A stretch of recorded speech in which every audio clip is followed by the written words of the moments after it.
Deutéronome, chapitre 21.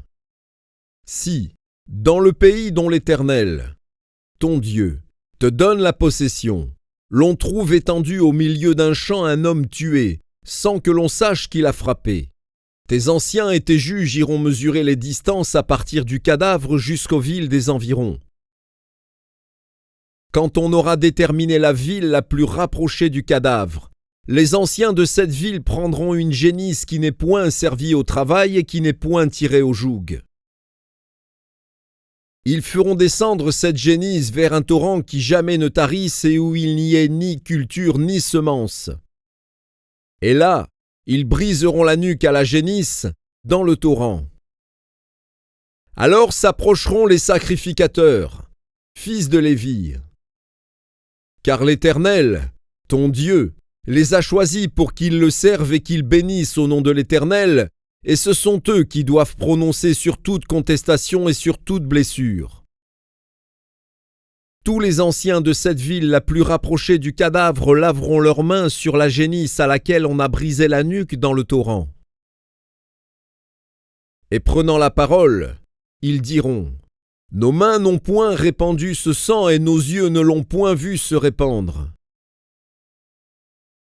Pardonne, ô Éternel, à ton peuple d'Israël que tu as racheté. N'impute pas le sang innocent à ton peuple d'Israël, et ce sang ne lui sera point imputé. Ainsi, tu dois faire disparaître du milieu de toi le sang innocent, en faisant ce qui est droit aux yeux de l'Éternel. Lorsque tu iras à la guerre contre tes ennemis, si l'Éternel les livre entre tes mains, et que tu leur fasses des prisonniers, peut-être verras-tu parmi les captifs une femme belle de figure, et auras-tu le désir de la prendre pour femme. Alors tu l'amèneras dans l'intérieur de ta maison. Elle se rasera la tête et se fera les ongles, elle quittera les vêtements qu'elle portait quand elle a été prise, elle demeurera dans ta maison, et elle pleurera son père et sa mère pendant 1 mois. Après cela, tu iras vers elle, tu l'auras en ta possession, et elle sera ta femme. Si elle cesse de te plaire, tu la laisseras aller où elle voudra. Tu ne pourras pas la vendre pour de l'argent ni la traiter comme esclave, parce que tu l'auras humiliée.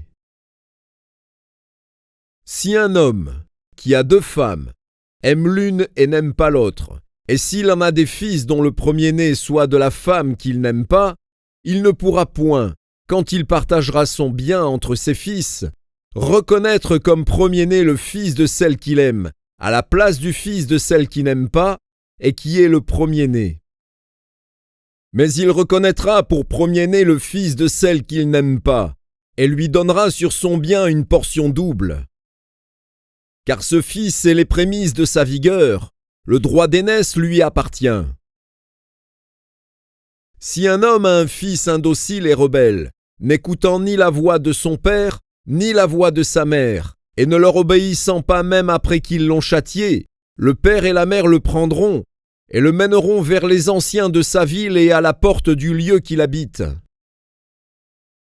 Ils diront aux anciens de sa ville : voici notre fils qui est indocile et rebelle, qui n'écoute pas notre voix, et qui se livre à des excès et à l'ivrognerie.